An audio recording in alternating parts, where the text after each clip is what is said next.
right? So the work you do on DBQ or using the Stanford Historical Education Group can easily be folded into future years, right? So we're sort of killing two birds with one stone here, right? So I'm gonna go and share my screen, and we will get going.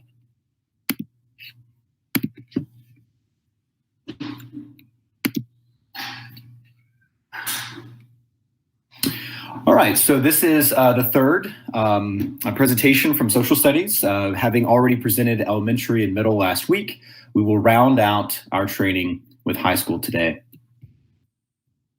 So the first thing you should do is know that, again, we're not going to be using the Savvis platform. Instead, we've created our own virtual space at our website, jcpssocialstudies.com.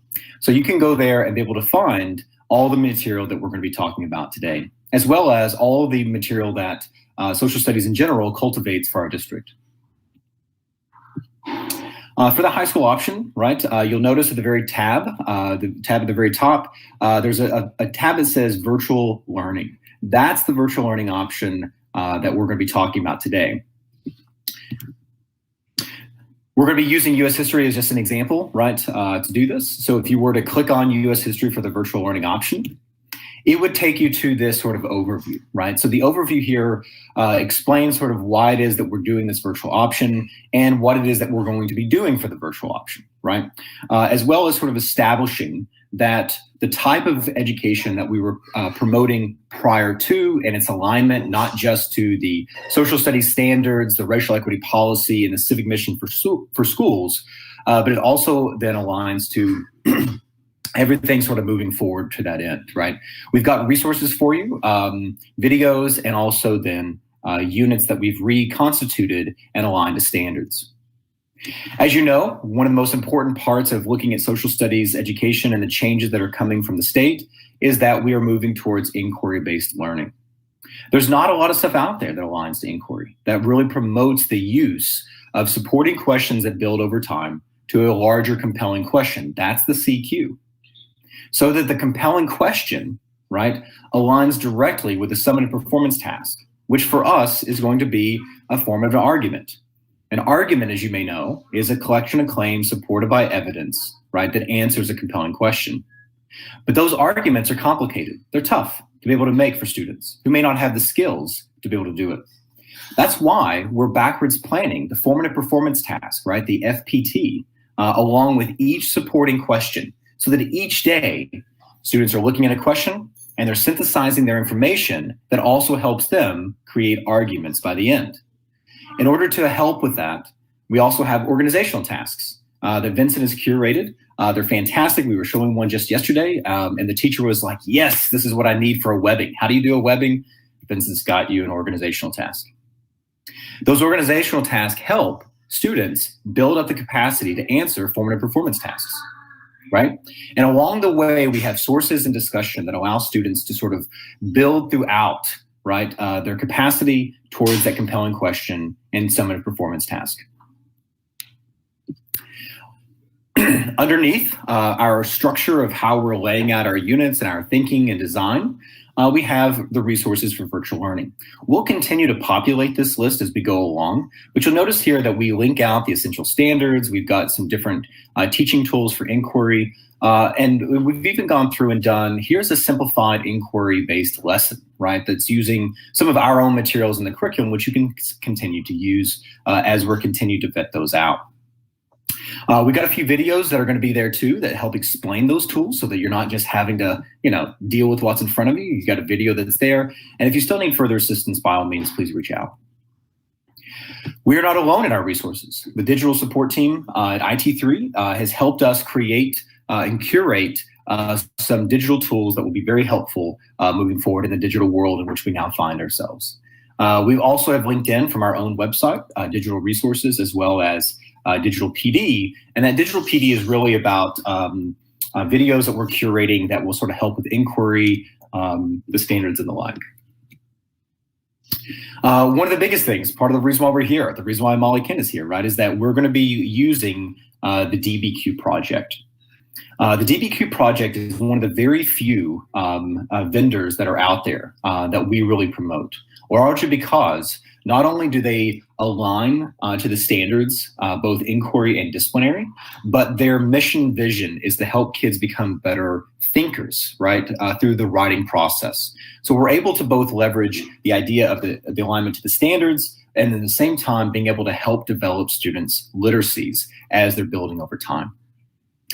Teachers and students will use Clever to access the materials. So you already have access to it right now. You had access to it. We're very lucky that DBQ has opened up their entire online library to us for free.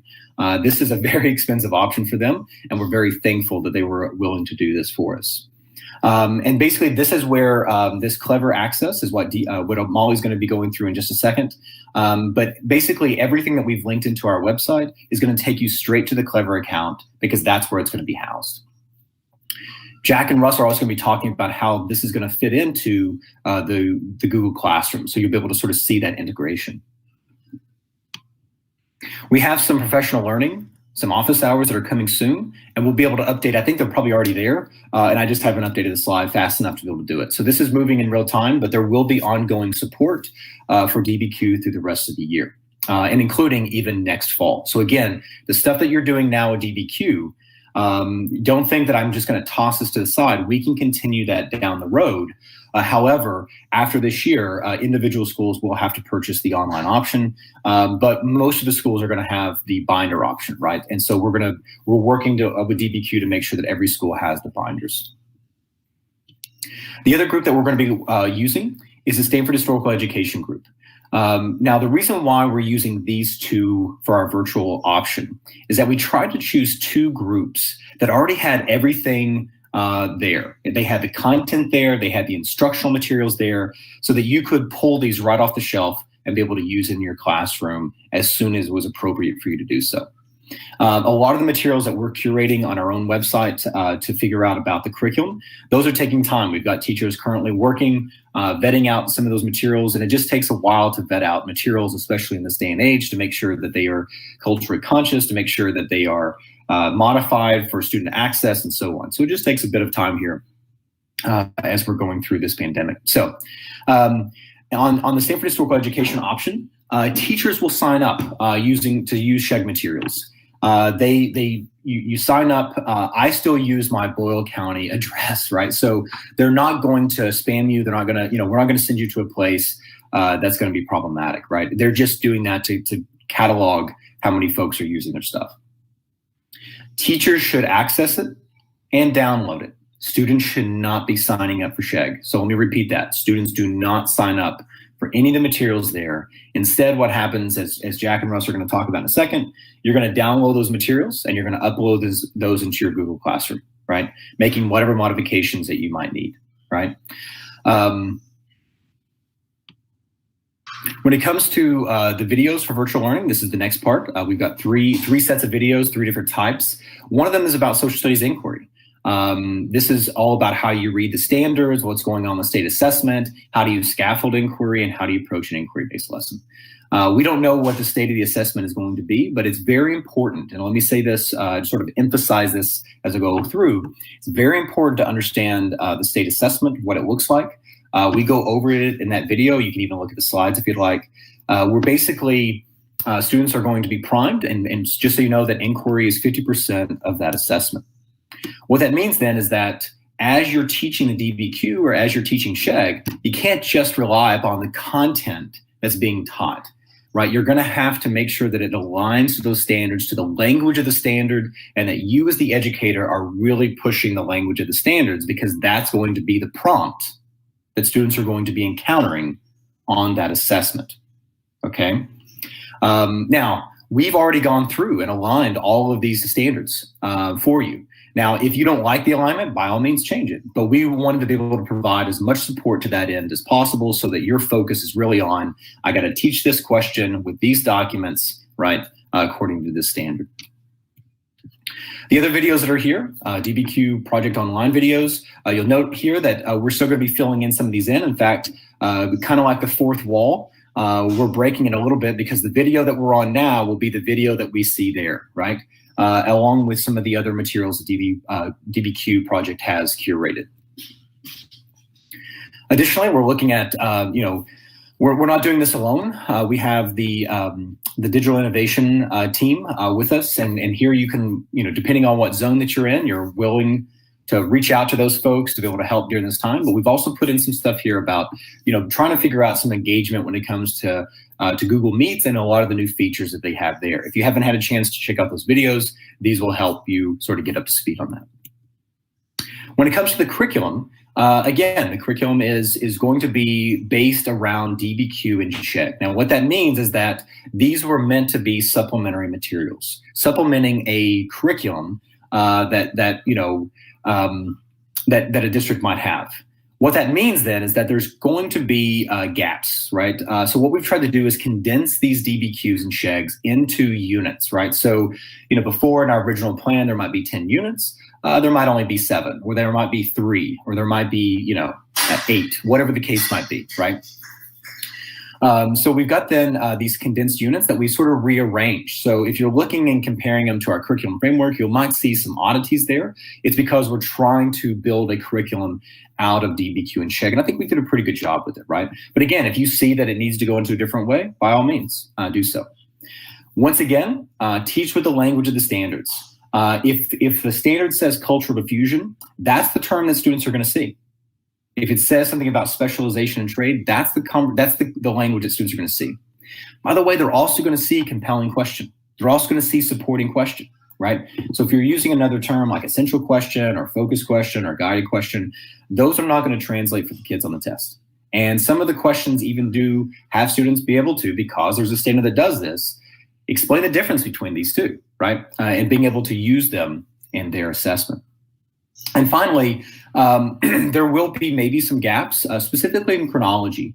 The beauty of using compelling questions as a way of thinking through a year is that the compelling questions sort of break us away from some of that chronology. But that means then that students may not come in with some of the necessary background.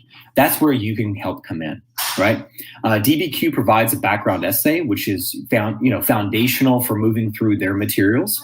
And Chegg also provides some PowerPoints, right, that allow for some context of that. So as long as there's a context and moving into it, it's not necessary that students understand everything back to, the development of, Homo sapiens or something. But like the idea here is that we're able to sort of fill the gaps wherever it's necessary. Once you go down and you look at the curriculum itself, you're going to find a compelling question, right? So here was the new deal a good deal?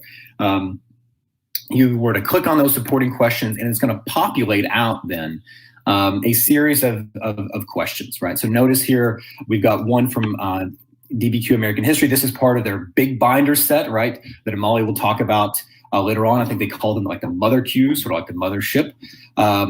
And this has a lot of documents in it. It's like 20 documents, but that's okay, because some of the stuff that Amali's going to go through is going to explain how it is that you can actually curate these and select the very sources that you're wishing to use.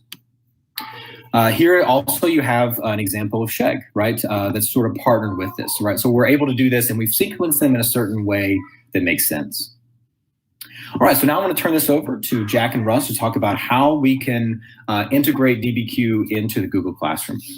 Yeah, so the great thing is there you have a how-to video from Vincent Tinker of your team, Ryan, that shows in there how to access DBQ from Clever. So there's just a how-to video right there. And if you just go to the next slide, Ryan, then you start to see we've actually broken down his how-to video into helpful screenshots as well. So you teachers, you can access DBQ by going to Clever under the JCPS Quick Links folder in the top of your browser. Okay, so use JCPS Quick Links, click on Clever, and then on the district page you will see a red tile that says DBQ Online. You click on that, and it takes you to the next screen, where if it's your first time accessing, and Jack, there you go, perfect. If it's your first time accessing this resource, accessing DBQ, you'll have to review the terms of use, where you'll scroll down, you'll review it, and you say, I accept. And then from there, you get a screen that says, click on classes and assignments, and you will click there on classes and assignments. And then from there, you will see an opportunity to class code, because DBQ is actually kind of like a classroom within a classroom. Okay, so when you think about using DBQ, think of it kind of like Google Classroom. Your kids are going to need a class code to join it, and you're going to get an opportunity to grab that class code. But you're like, how do they join it? How do they join my classroom? Well, you're going to take that class code, and I'm going to share my screen now.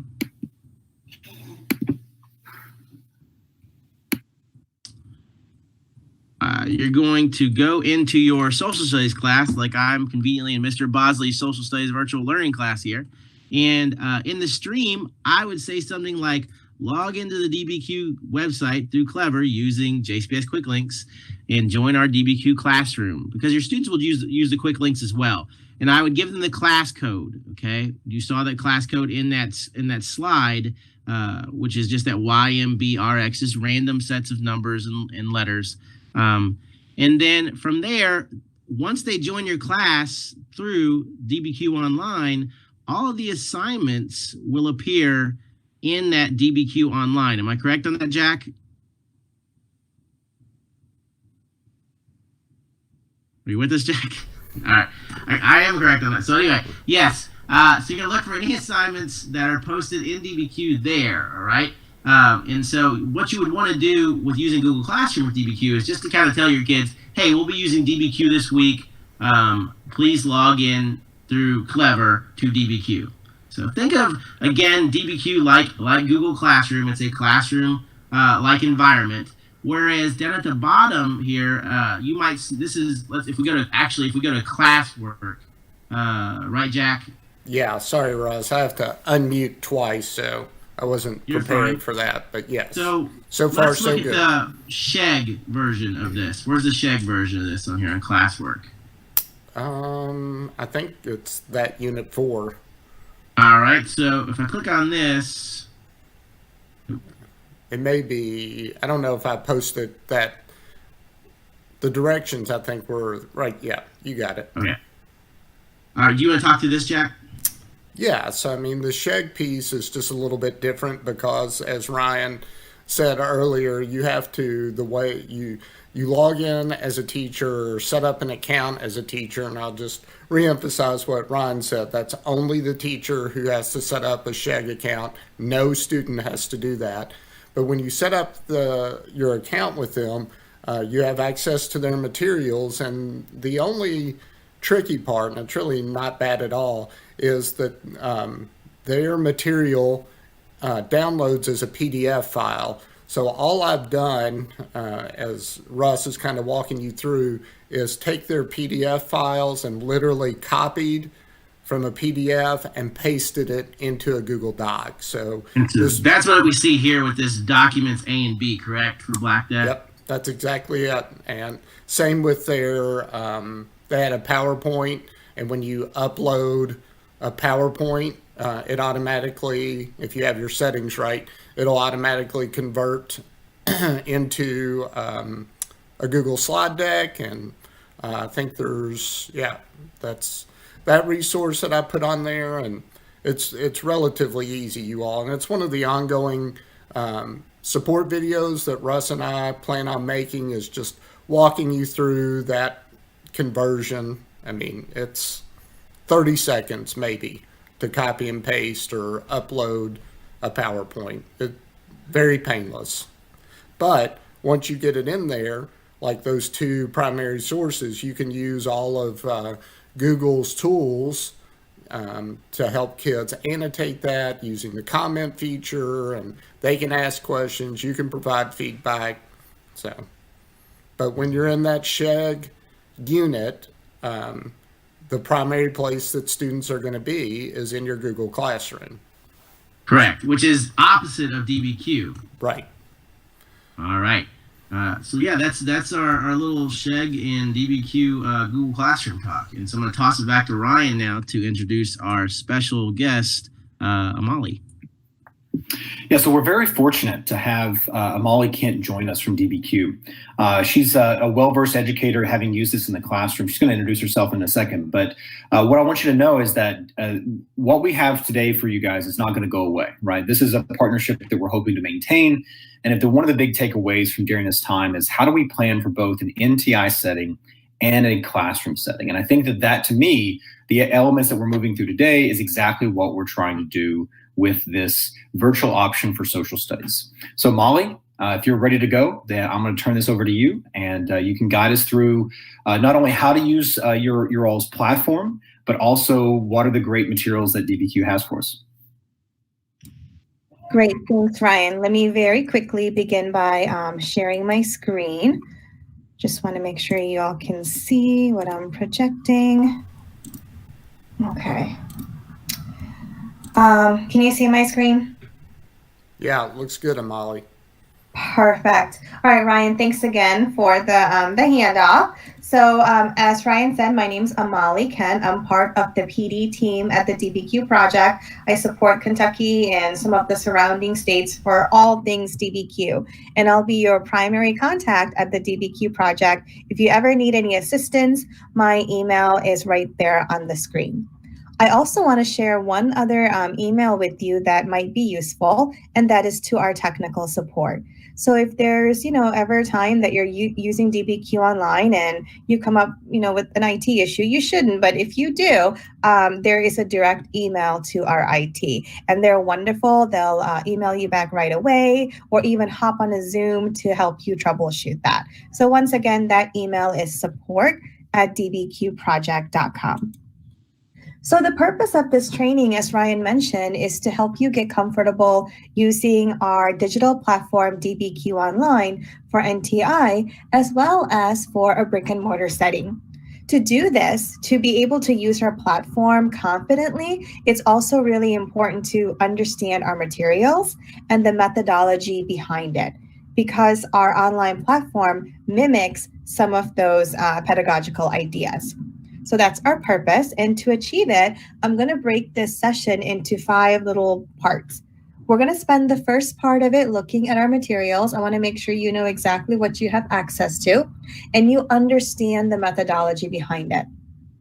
We're going to spend a little bit of time, again, reviewing how to log in through Clever and how to access those class codes, how to create and customize assignments for your kids, that kind of thing. We'll definitely spend some time looking at a unit, and I'll talk about some best practices, especially for a unit that you're doing for the first time. How can you introduce some of the annotation features in a way that's not overwhelming, but also purposeful? And then at the end, I'll once again share some other resources that you have for support here at the DBQ project. But again, you're very lucky to have a great curriculum team who's also very well versed in our in the platform itself. Okay, let's get started. And I forgot to mention this. If you're watching live, please share if you have any questions, feel free to ask. We'll address it as we go along. And again, if you're watching this later, you'll definitely be able to pause and kind of follow along and create your classes as we go as well. Okay, so let's start with our materials as well as the methodology that we take. So for those of you who are new to DBQs, DBQ stands for document-based questions, and high school teachers, especially those of you who teach AP, you know that we did not invent them. They've been around since the 80s, used by College Board for assessment. Of course, in our world, yes, our materials can be used for assessment, but they're designed to be an instructional tool. So you'll notice that we have a lot of scaffolds built in to teach kids how to tackle one of these prompts, right? How do you analyze a document? How do you write a claim? That kind of thing. So what we do during one of these DBQ lessons is we start off with a compelling question, this overarching question that's going to drive the whole lesson. We're going to provide the sources that the students need to answer that question. And that's the really beautiful thing about DBQ as well as SHEG. You don't have to go hunting for the sources. The sources are there. And those of you who've been teaching for a while, you know how time consuming that is to go find sources to use in your classroom. So anyways, our lessons have the sources already in there, typically between 4 to 8 documents, though in some of our original lessons, which I'll talk about in a minute, they have even more. So the students are going to look at these sources. They're going to look at the actual source itself for possible author bias, but really they'll corroborate the information. And by the end, they'll start formulating that answer. And they're going to communicate that claim through evidence-based writing. So yes, our end product is an essay, but again, educators, when you go through these DBQ lessons, you can absolutely change the end task also. Maybe you're just going to have the kids, make a quick post on a discussion board. Maybe it's a Flipgrid. We'll talk more about that, but just know that it doesn't always have to be an essay. Because, let's talk real. If we're doing one of these DBQs every other week, you probably don't want to grade 100 essays every other week either. But we 100%, I just want to say this again, we do recommend that you write the essay as often as you can, though, right, in a manageable way to get the maximum benefit from our program. Because thinking is clarified through writing, and we have to teach our kids to be good writers. So again, make sure we write the essay, often as we can. We recommend minimum 4 times a year, the absolute minimum. So I kind of talked about our mission already, and I think Ryan mentioned that too. We're all about helping kids, right? Yes, the content is so vital, but we also have to teach kids how to tackle new content and how to think critically. And part of that, again, is through that writing piece. So what I'm going to do now is kind of introduce you a little bit to our methodology and our materials, but also kind of reiterate our mission through this quick clip.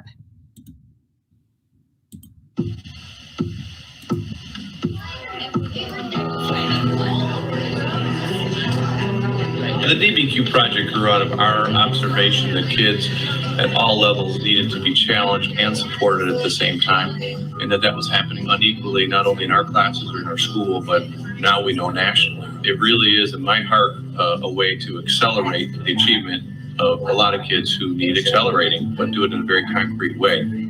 A DBQ is a document-based question. This is an activity that has students read a series of documents, all of which shed light on a central historical question. Then once they've read and analyzed the documents, they then construct an evidence-based argumentative essay.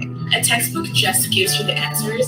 It doesn't require any sort of knowledge. You just read it and it's there. But in the DBQ, it requires you to actually decipher it and learn something. So there's a huge difference.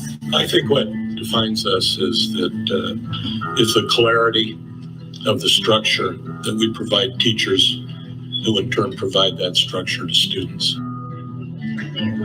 This is very intimidating for a lot of kids to do this open-ended thinking. Maybe they need to be coached and build some confidence. From a teacher point of view, it's really good for those kids that kind of stand on the outside and may be having problems making the connection and analyzing the documents. They see other kids doing that, and, oh, I can do this. The whole subject matter becomes alive and throbbing for the student and for the others. And that enables you to get invested and to participate. You have to go through your sources and put them in the buckets. So which one can go with the first bucket? Which one goes with the second bucket? Which one goes with the third bucket? Where you have evidence from that that matches what your reasoning is. And you're like a detective.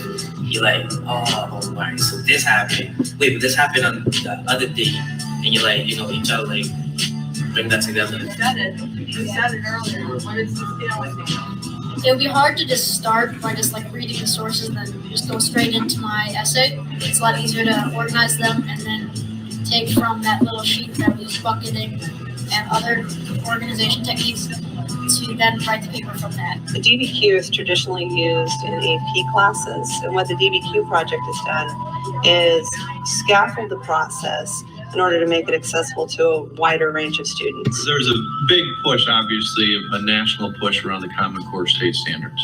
The DBQ project, I think, is one of the answers of how to get students to that level of thinking faster and more efficiently.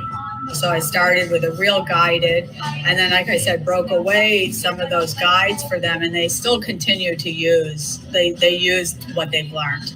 I think the most important skill or contribution that we make to a kid is confidence. We're giving all kids the opportunity to learn how to put together a presentable written piece. The goal is to get them to be lifelong learners, to get them to be excited about learning and about discovering new information. They feel that this activity has integrity.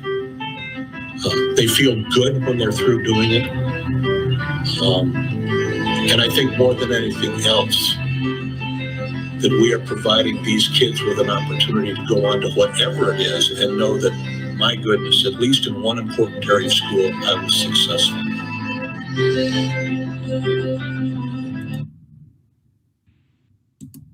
And I think being a history educator, it's really nice to have a structure to teach writing, because that's really not our forte. So it's really useful to use the materials. Okay, so let's talk about those materials a little bit. So this particular session, we are focusing on DBQ Online, but I want to remind everyone that our materials come in our digital platform as well as in print. And a lot of these print binders are in many of the sites in your district. So if when you get back to your school and you notice a DBQ binder, like this giant binder, just know that the content in DBQ Online, well, it's identical. There's nothing different. The content is the same, except DBQ Online has some additional tools to help scaffold as well as to benefit during a remote setting. But the content is the same. We'll log in a little bit and look at the DBQ library, but we have various types of binders. I want to just mention a few real quick. First thing I want to point out is when you look at our materials, you'll notice that 2 of the binders say document-based questions in history, whether it's American or world, and others say mini Qs in some topic. So teachers always ask, what's the difference between DBQs and mini Qs? Well, the DBQ binders, which we now lovingly call our mother Q binders, were our original binders. We wrote these, I don't even know how long, like 20 years ago. But back then, the AP exam had double the documents. So our units that are in these DBQ binders there's just more documents. I think the sugar trade DBQ has 26 documents. It's a lot. But it's a great resource. And with our online platform, which again, I'll show you in a little bit, you can just pick the sources that you want to use. But just know the units in those binders are longer, okay? The mini Q binders are typically have units that are between 4 to 8 documents, so much more manageable for a gen ed classroom. A lot of AP teachers still gravitate towards those DBQ binders, and again, just kind of customize it for that particular lesson. So we have mini Qs in US history, world, geography, civics, and even econ. And we're actually adding to our library all the time. We're working on 2 new US history binders at the moment. So high school American history teachers, I would recommend American History Volume 2. That starts off at Reconstruction. World history teachers, I would recommend Volume 3.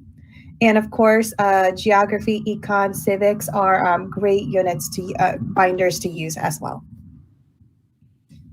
And you probably have noticed that we do have mini Qs even in elementary.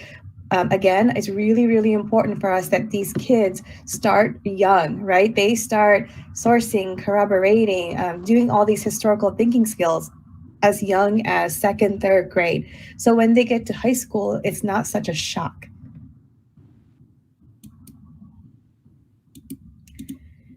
So a couple of other things I want to mention. If you're using the mini Qs, which a lot of you might, notice that every lesson that's in there is printed 2 times, okay? And you'll notice that in the print binder also.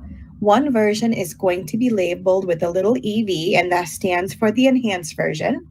And the other one is going to have a CV on it, and that stands for clean version.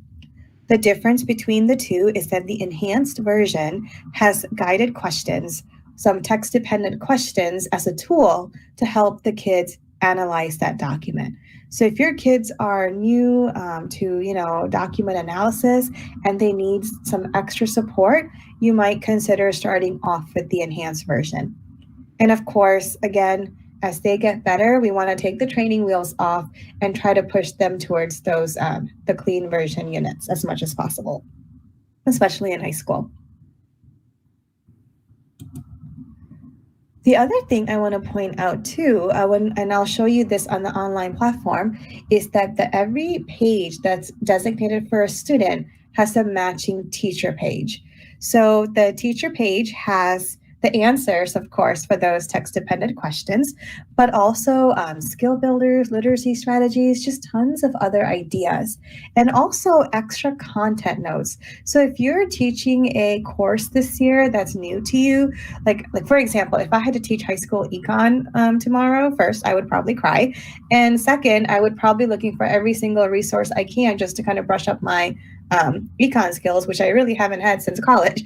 But these content notes are fantastic because it gives you everything you need to know to be successful teaching the skills that you need for that particular document. So check out the content notes and the teacher pages that goes with each of our student pages. And once we log on to the system, I'll show you how to access those as well. Okay. So now that we talked about the materials, let's talk about our methodology. Whether you're using one of our elementary DBQs, our middle school DBQs, or high school DBQs, and I'm talking about the mini Qs here, we have a very specific methodology built in. We call that our 6-step method. We have that there because teaching kids how to tackle an inquiry isn't always easy. You have to kind of build them up for it, right? You have to make sure they have enough background information so some of those domain-specific vocabulary makes sense. You have to give them some context so they can actually understand what the document is all about. You have to make sure they are still engaged, right? Just because this topic's interesting to us, it might not be for the kids. So we have this 6-step method built in. It starts with a hook exercise and it goes to the end where they write their claim and they write their essay. So again, vertical alignment of skills. That's what the 6-step method is all about. We'll look at the 6-step method much closer once we create a lesson on the online platform. But to give you an overview of what the 6-step method looks like, I'm going to show you one more quick clip. And this is going to be Chip Brady, co-founder and co-author of the DBQ project, walking you through this. Hello, everybody. This is Chip Brady with the DBQ project. I'm going to take you through a 4 or 5 minute exercise where I just kind of detail the different steps in the DBQ project method. We'll use the DBQ online platform to kind of walk you through, and I'll use a mini Q because it most clearly lays out the explicit nature of our teaching approach. We'll go into Volume 1 World History, and we will actually use the Fall of Rome DBQ. Don't worry about how to get here. That is a different screencast. In our work for the student, we'll focus on the student side. We always start with a cover page, which addresses the question here, and it gives a little bit of an overview and lists the documents. There's a lot of work to be done on this page, but it is not officially part of the step 1 or step 2 of our process. That starts when you hit the next page, which is a hook exercise. The hooks are meant to be interactive when you're in a classroom, and anything you do remotely, you should ask kids to dialogue if they have somebody in the room or a partner who can talk about it. And they're meant to be 15 to 20 minute exercises debating a particular task or a situation. In this case, we're looking at America in the 21st century, looking at things that may be a problem that might actually lead to its decline. And what we want kids to debate there is whether or not which of these is the most significant or not. And again, we want to prime their thinking as they begin to lean their historical minds on into the idea of looking at Rome. So step 1 is the hook.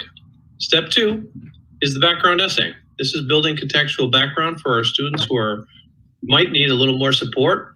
and it really targets the task. These are one page. We do a lot of active reading and on this, and often multiple reads. If I was doing this remotely, I'd focus on the audio support, and at least one of the reads should involve the audio support. But step 2 is the background essay. That is partnered in the EV version with background essay questions, which are text-dependent questions that might help students deconstruct some of the key ideas or concepts in these particular unit. Step 3 is what we call clarifying the question and pre-bucketing. And really it's 2 parts. The first part, if you look at it here, is looking at what are the words in the question and what does it really mean?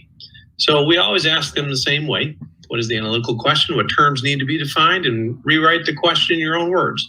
In this particular DBQ, what caused the fall of Rome, we're really defining fall. And if you look at our definition here, what were the 3 reasons most caused the decline of Rome? And of these, which was primary? This is really a student's own language and how to maybe frame the question. We want them to slow down and say the question in their own words, defining key terms. We then want them to predict the categories of analysis. So in this particular case, what caused the fall of Rome? We're hinting that the documents might produce 5 different causes or reasons for the fall of Rome. And all we want right here is reason 1, reason 2, reason 3, reason 4, reason 5. They don't know what the reasons are yet, but we're getting their minds primed to look for these types of things in the document. So step 3 is pre-bucketing and clarifying the question. Step 4 are the documents, and this is the bulk of the exercise. And if you look at the drop-down menu, you can see the pages that are here. This is most of the pages in a mini-Q or a mother Q. And in the EV version of the documents, we have questions underneath. And in the CV version of the DBQs or mini-Qs, we take away those questions. That is a teacher choice, but the key here, and we won't go into different elements of document analysis, is that the kids need to dig their evidence out, taking a look at the documents, finding the different reasons that Rome fell. And once they spend their time doing that, we put them into the writing, really pre-writing phase. And step 5 of our process is bucketing. And bucketing, we actually have 2 things going on here. We want students to actually identify maybe reasons for the fall of Rome that they found in the documents, cluster the evidence like you have here. This is one possible example, although there's hundreds even within this little mini queue of ways to go with this. And then develop a thesis statement based on these buckets. And so we pair the bucketing and what we call the chicken foot on the same page so students know that they are related. So step 5 is bucketing and the chicken foot. The last section, really, there's a couple of sections we move into the writing. And we won't go detailed into the writing structures, but what we want students to do is follow a constructed outline that gets to evidence-based writing, in particular with a clear thesis or claim statement, a clear topic, sentences or subclaims, and evidence and reasoning in every body paragraph. So that's a summary of the 6 steps. Hope it is helpful. And again, we'll look at the 6 steps much closer when we log on to the platform. Okay. So speaking of logging into the platform, that's exactly what I'm going to go over next. Is Vincent Tinker made a video on how to log into DBQ Online through Clever. And I know we touched on that earlier in the session too, but let's just review it. And again, remember, there's no extra usernames, passwords, or anything like that for DBQ Online. You're just going to go to your Clever page, and so are your kids, and then you'll be able to log in. But let's review that real quick. To access DBQ project through Clever, first you must go to the JCPS Clever page. Then you need to log in. I do this by clicking on Login with Google. That is connected to my Google JCPS account. Then it'll take you to their main page. You can find DBQ project under district page. Under district page applications, you can now see DBQ project online. If you would like this to be on your main page, you can select the little favorite heart button there, and it will now be on your main page in the future. To go into DBQ project, just click on DBQ project.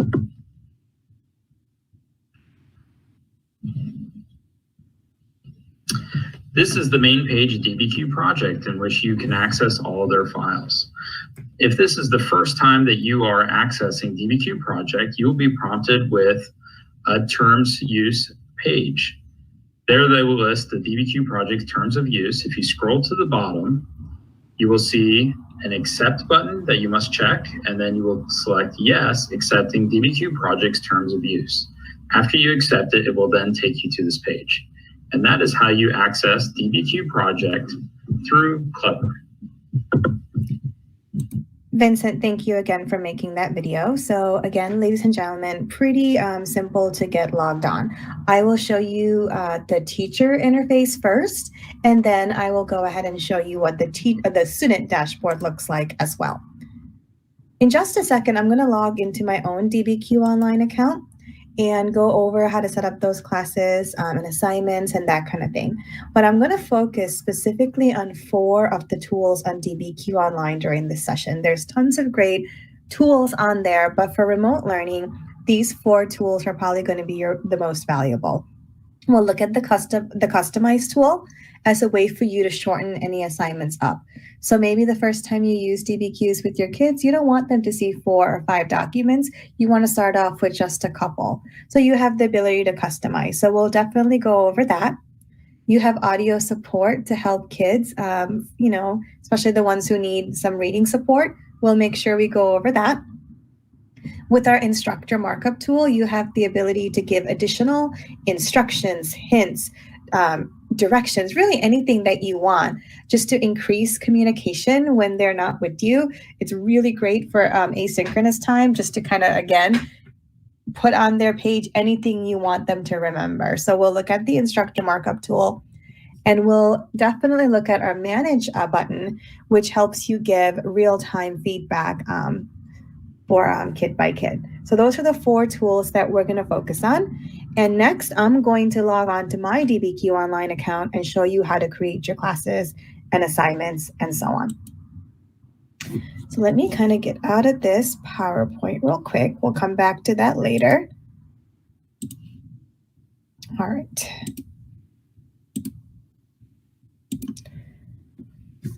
Okay, so here is our teacher dashboard. Again, educators, you're all going to start off at this dashboard once you accept our terms and agreement and all those good things.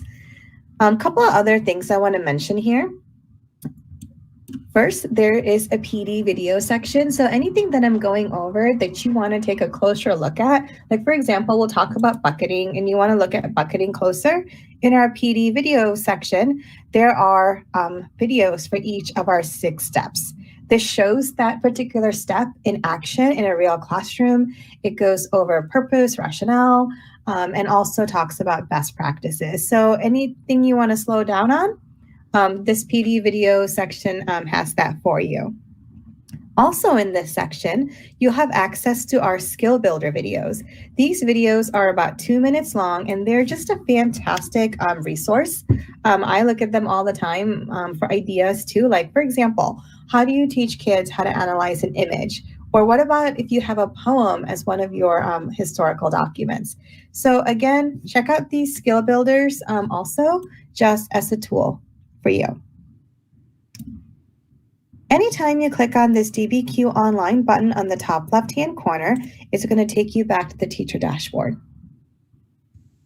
When you first log into DBQ Online, what I might suggest is that you go into your DBQ library first, click on View, and go to the binder that you might be working with and just preview what's in there.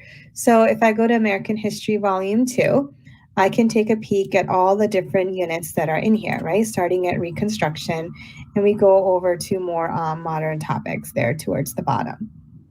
And again, as I mentioned, you have the EV version and the CV version, and you can certainly preview what's in there before. So I would definitely recommend that you go ahead and kind of preview the binder that you might be using first, or at least those units. Then you can start planning on how you might customize it. Let me go back to my dashboard. Next, let's go over how to create your classes and assignments. To create your classes and assignments, you're going to go to this middle tile, select View, and it's going to take you to your assignments and your classes section. I have one class already set up. Yours will be blank. But what you would do to add a class is simply select Add Class, and then you would name it whatever you would like. You hit save, and you're done. It's that simple. Every time you create a class, that there is going to be a class code that auto-generates. This is the class code that Russ mentioned earlier. So what you would do is share this class code with your kids. So here's my class code for my first period. And if I go to my second period, of course, the class code would be different. And in a little bit, I'll show you how the students log in using that class code. So really important to remember, each class that you create has its own unique class code. Next, to add an assignment, you're going to select Add Assignment. This is going to take you back to that library. So again, you would go to the binder of your choice. I taught American history, so I'm just going to stick with American history and click on that. And then I'm going to pick the lesson that I want to use with my students. You probably have noticed that you are able to assign our lessons in Spanish. This is not for all our binders. This is for our American history and world history binders, as well as elementary, but we're in the process of translating more. And there is the ability for students to toggle back and forth between English and Spanish as well. Okay, I'm going to stick with English. So for our purpose today, I'm going to look at Unit 3 here, The Philanthropy of Andrew Carnegie. Did it make him a hero? Fun lesson, lots of great documents. So I'm going to go and use the enhanced version, click Assign, and then I have some choices. The first choice is, do I want to assign the entire unit, all the documents, all the pages? The second option is, do I want to customize it to shorten it up? I'm going to go ahead and select Customize. Regardless of which option you choose, ladies and gentlemen, you'll have some additional supports that you can turn on also. Let me go back to Customize. So I know this lesson pretty well, so I'm going to go ahead and shorten this particular lesson up. I'm going to take the background essay questions away, only because there are some other activities I prefer to do with my background essay. There are 5 documents. And I looked at these documents ahead. I'm just going to take 1 away and I'm going to stick to 4. Okay. So maybe for our purpose today, I'm not going to have them write an essay, and instead I'm going to have them make a video on Flipgrid on if I thought Andrew Carnegie was he a hero or not. If that's the case, I can take the essay away as well. Okay. So just like that, I now have a shorter version of this same lesson. So just a couple clicks. As I mentioned before, you have some additional supports that you can turn on as well. That English-Spanish toggle that I mentioned. One of the most important supports that you might turn on for your kids might be the read aloud, especially if for any time they're doing asynchronous work and you have some kiddos that need some just reading support, you can turn that on. The next 3 supports deal with the writing. I'm not going to go too deep into this right now. I will show it to you a little later, but if you are writing the essay, which I chose not to for this particular lesson, you can turn these on. The guided essay gives the students sentence starters instead of a traditional essay outline to help them plan their essay. So again, great resource if you have kids who need writing support. The essay builder makes writing the essay a very systematic, interactive process. I will show you what both these look like a little bit later. I also want to mention that every one of our mini cues come with 3 sample essays that you can turn on for your students. So if you want to show the kid what exemplar writing looks like, or how to properly, use citation, or you want them to look at 2 claims in 2 different papers and tell you why one is better, you have sample writing already provided. So that's there for you too, and you have the ability to turn that on and off. So again, if you choose to, do the essay, or when you choose to do the essay, you have tons of support to help with that. So just a couple things that I want to mention. We do have 4 rubrics that are already in our platform, but you also have in your district a formative performance-based rubric, which I think Ryan might mention a little bit about right now.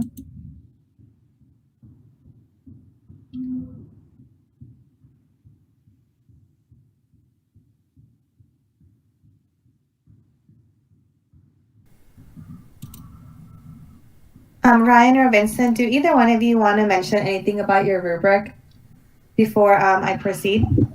Yes, thank you. We have a single point rubric for formative performance tasks, which would work well with the DBQ project. It's based on our standards. We look at tasks going from description up to claims and eventually argumentation with 4 different criteria, which is looking at things that can be accurate, clear, evidenced, and reasoned.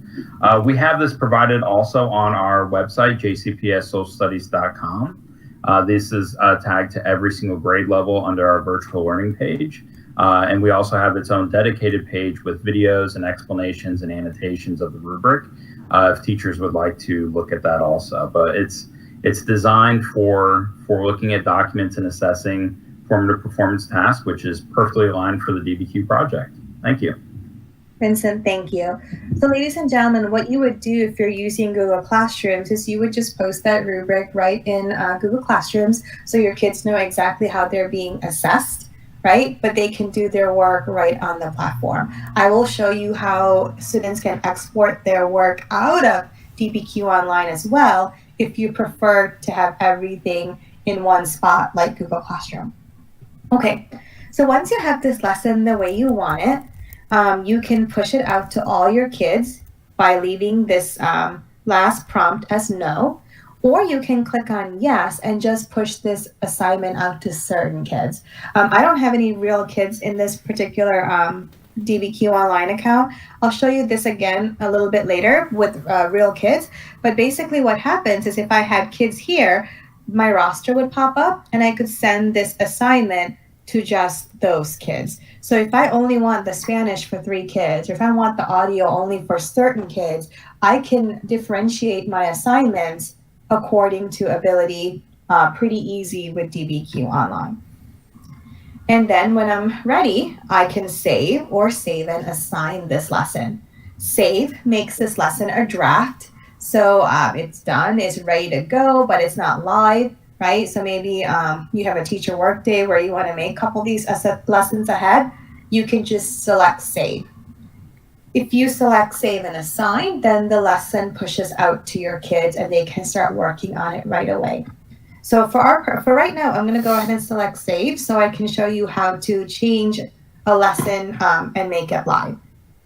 Again, regardless of which option I choose, you're going to get a pop-up at this point. And I think this particular thing that I'm going to show you is probably one of the most important things I'm going to show you today. And that is how you are going to add instructor markups or how you're going to mark up the documents for your kids if you choose to. So when you select save or save and assign, you're going to get a little pop-up that says, would you like to add teacher instructions, annotations, and so on and so on. I'm going to go ahead and select add markups. And now it's going to take me to that unit. You're going to know that you're in instructor markup mode in one particular way. And it's really important to note that when you're in the instructor markup mode, this little yellow box appears. It's lit up, right? When this yellow box is present, I know that I'm in instructor markup mode. And whatever I write, whatever I do, it's going to show up on the kids' pages as well. So maybe I want to point something out for them to put make it real obvious. Or maybe I want to give them some additional direction, especially for something that they might be doing asynchronously. So you have the ability with this instructor markup tool to add anything you want to the actual lesson itself. And again, that's through the instructor markup mode. So I'm going to go ahead and get out of this right now. And here's our lesson. In a few minutes, or in just a couple minutes, I'm going to show you a lesson that I've already marked up But what I want to show you next is how you might be able to add more instructor markups. To add additional instructor markups, you're going to have to go back to the, you're going to have to go to this settings icon right here, this little gear icon. Click on that, and you'll notice it says Edit Teacher Markup. When I click Edit Teacher Markup, I'm back to this page, and I have this yellow box lit up. So again, I can go into a document, and I can do whatever I want to that document, and my kids will see it also, okay? So it's that simple. Next, what I want to show you is how to take a draft assignment and have it go live.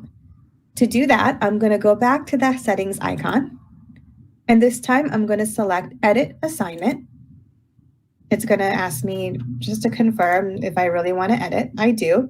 And at this point, you could change it up if you want to also. But this time, instead of selecting Save, I'm going to go ahead and select Save and Assign. It's going to ask me again if I want to add any more markups. Not now. And now my lesson is live, and my kids can access it. The only thing that's not live are the sample essays, which I turned on, and those I can turn on when I'm ready. Okay, so that's how you turn a draft into a live lesson. A couple of other little things I'll point out while I'm here.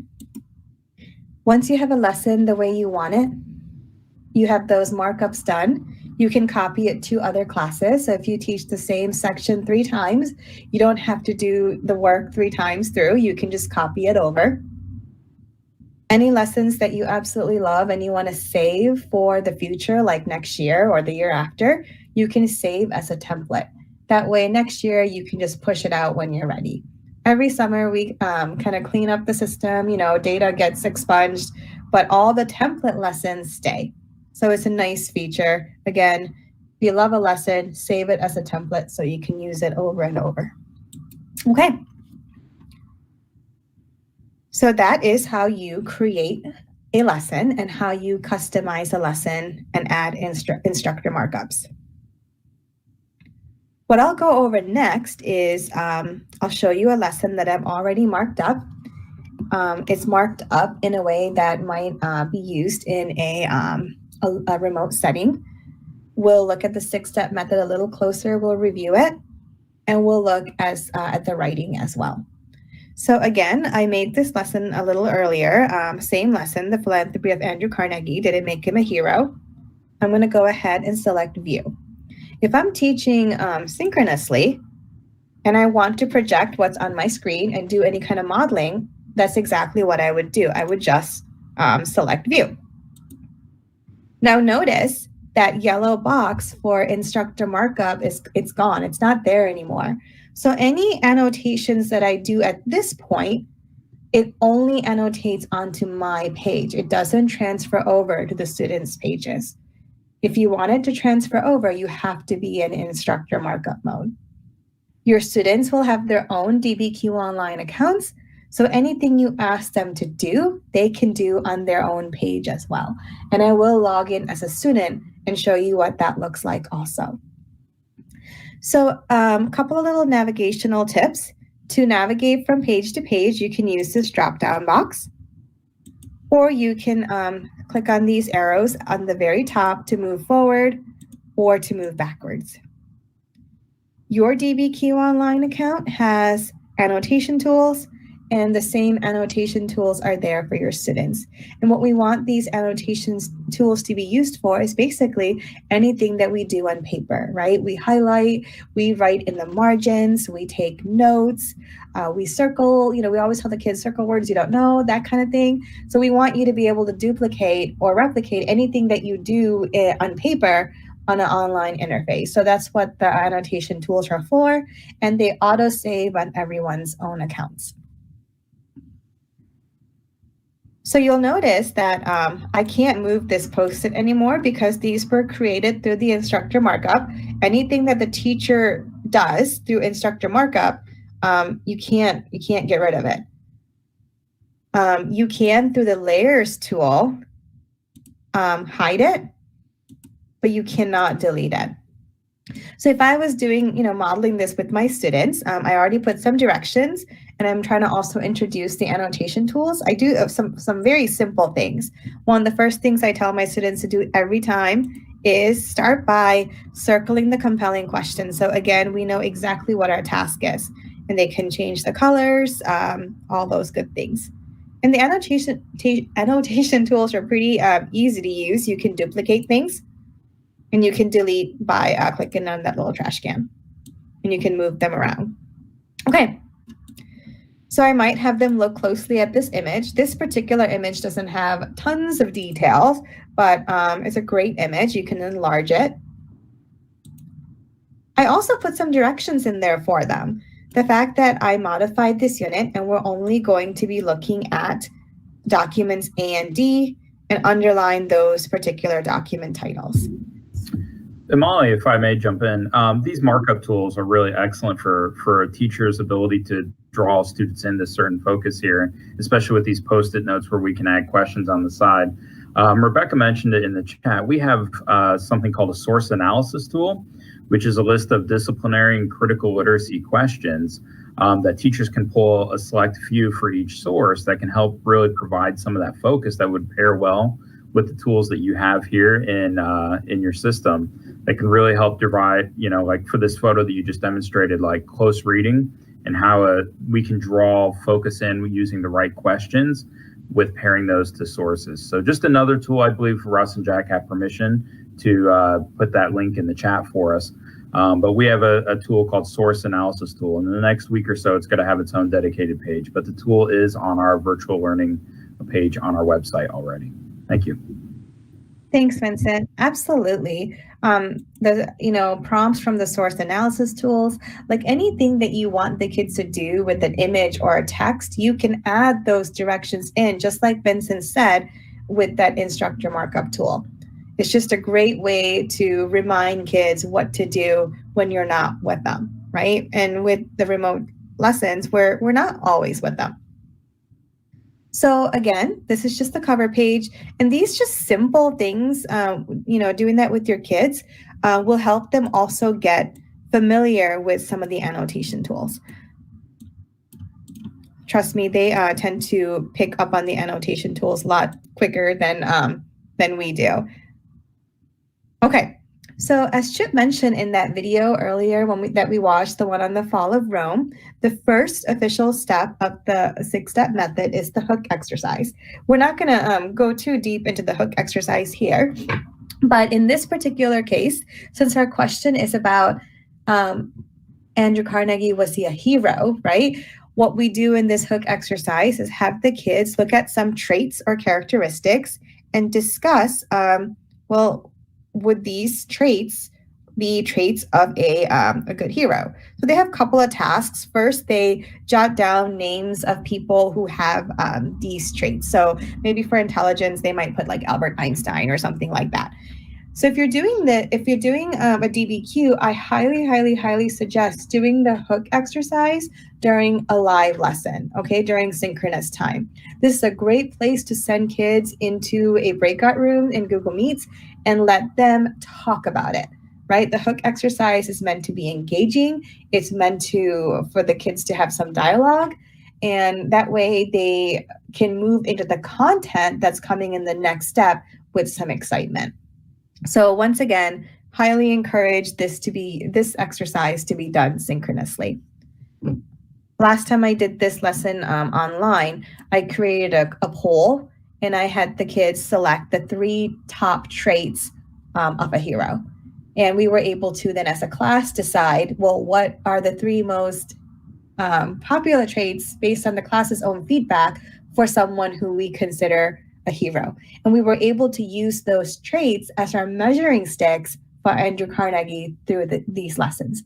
After each document, we said, okay, guys, based on what we learned, do you think Andrew Carnegie is a hero? Because you said a hero has integrity, shows concern for others, and is self-made, because maybe that's what the class chose. So just something to think about, using those features like Google polls or even some of the breakout rooms. You probably have noticed that there you can't type on these lines on the hook exercise. When we get to the actual documents, there are text boxes for the students to type their answers. But since the hook exercise is meant to be more of a discussion, we didn't put actual text boxes in there. But if the students want to jot down their thoughts, they can easily make a text box by grabbing this text box tool and writing their answers that way. Okay? They can also jot down their thoughts using a Post-it.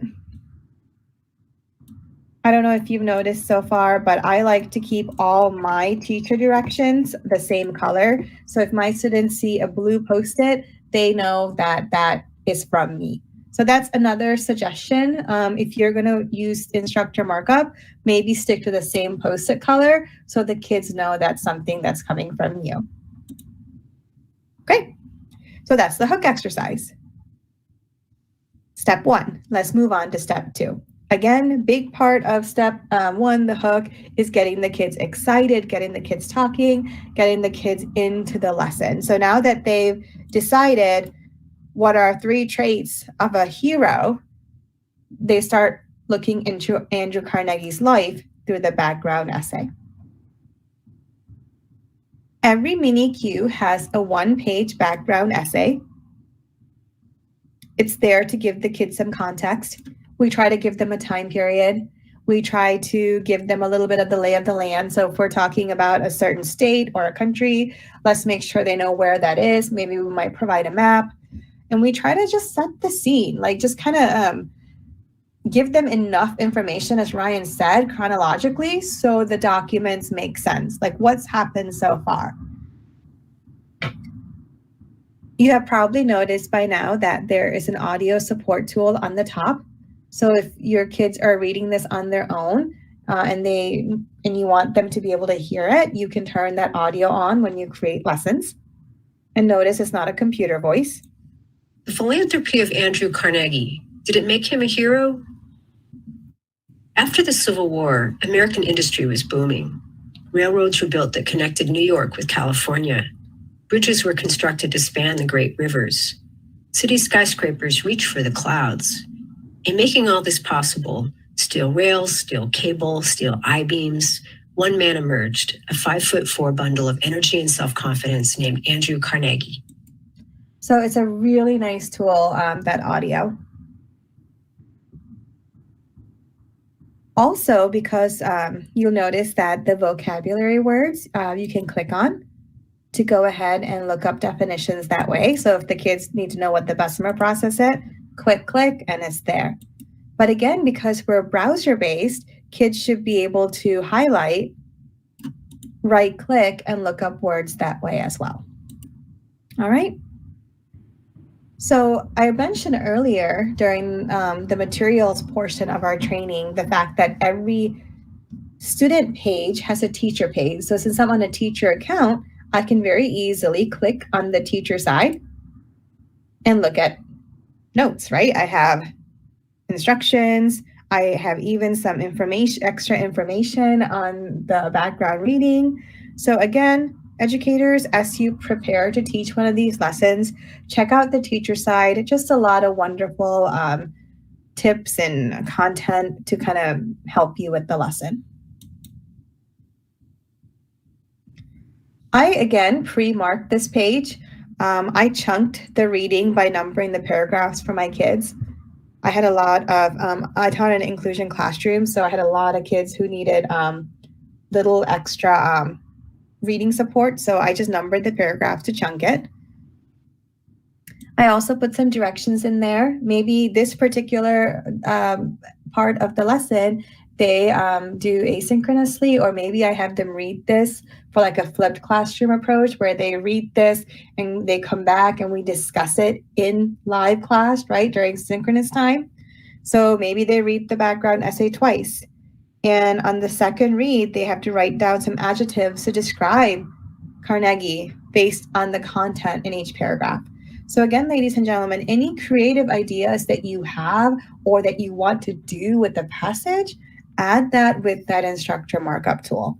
And again, think about how you might use that particular passage. Would this be best for synchronous or asynchronous, right? Should they do this, on their own at night? And then when you have, a live class, should I discuss it? That kind of thing. So that is the background essay. Step 1, we hook them with a little activity, get them talking. And then in step 2, we hit them with some content. Let's make sure they have enough historical background knowledge so the documents make sense. And the documents are going to come in step 4. And we're going to have one other step that's a quick step that's going to help with step 4.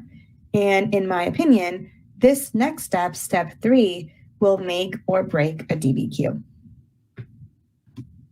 Step 3 is a 2-part step. We clarify the question, as Chip mentioned in that earlier video, and we introduce buckets to our students. So we always ask kids 3 specific prompts. What's our analytical question? And again, ladies and gentlemen, with the instructor markup tool, you can put a white Post-it over this, right? And change it to compelling question so you can use the language of your standards, right? So what's our compelling question? Are there any words here that's confusing? Well, I want to make sure my kids know what philanthropy means, right? And what do we mean by a hero? And we always make them rewrite the question in their own words. This is a formative check, right? This is my assessment. Do you know what this question is asking? Do you know what your task is at hand? And do you know what you're going to write your argument about? Or at least what the prompt is. You have something to prove. Let's make sure you understand the question. The very first DBQ I did, this was back in 2007. I was part of the Teaching American History grant.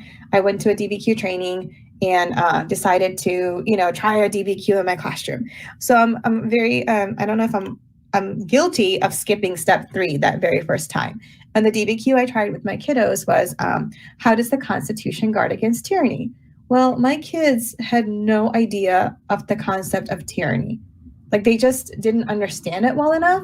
So when we got to the documents and we're talking about federalism and all that, they just couldn't connect it back to this idea of tyranny. So take a moment here, educators, slow down and make sure every single kid understands the essential question or our compelling question. Also at this point, we introduce buckets, and the buckets are there for them to kind of frame their mind for thinking and also to help them think about how to collect evidence. If I was doing that DBQ on the fall of Rome, why did the Roman Empire fall? In that DBQ, we started off with 5 buckets, and every bucket represented a reason why Rome fell. Same way, if I'm doing the DBQ, why did World War I begin? I might start off with 4 buckets, right? 1 for each reason, militarism, alliances, and so on and so on. But this DBQ is argumentative. The question is, Andrew Carnegie, was he a hero? So here, we're going to start off with 2 buckets, right? We have 1 for each side. Same way, if I'm doing a DBQ like China's one-child policy, was it a good idea? I start off with 2 buckets, 1 for yes, 1 for no. So students collect evidence from both sides, and then they can make an informed decision, right? They also have evidence for their counter argument as well. So again, if it's an argumentative prompt, we start off with 2 buckets, 1 for each position, and then at the end of the lesson, they'll take a stance. And that's what their claim's going to be about, and that's what their paper and their arguments are going to prove, okay? So 2 buckets. And I always tell them, once you take a side, you'll need to give me some reasons for that position. Because I modified this lesson, I try to communicate more, probably more than I need to with my students because, I just want them to know. I'm probably going to only ask you for 2 reasons since I took a lesson away when I planned this particular lesson. Or since I took a document away.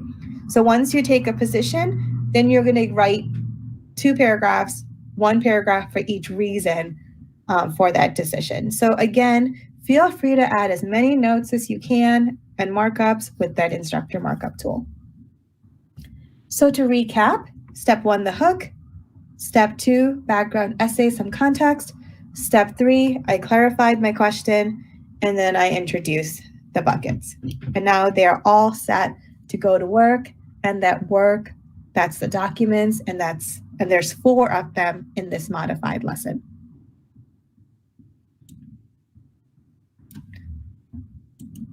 So let's look at document A. We're not going to go through these documents in great detail, but I just want to give you a quick, I just want to show you how different they are. So here's the first one. It's 2 images, and this shows where Andrew Carnegie grew up, his childhood home, versus one of the castles there in the same city in Scotland that he purchased and that he not refurbished, but basically he took it, he fixed it up, and this was his actual home for when he would go back to Scotland. So there's some guided questions there again that the kids can use as a tool to help analyze these particular images. And of course, notice that there's notes here as well. Speaking of these questions are also tiered as far as ability. So the first couple of questions are typically right off the document, right? Surface questions. And then the questions become more difficult as they go.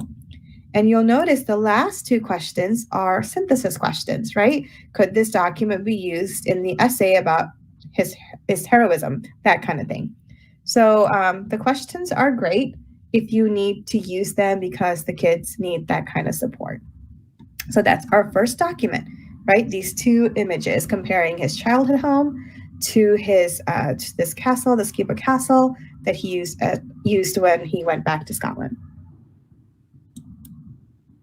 Next, we have another document. We have a textual document, and this is Andrew Carnegie himself, right? So again, if you want to add any kind of close reading prompts from your source analysis tool, you can add those in there, right? And the kids can use that instead of the text-dependent questions as well.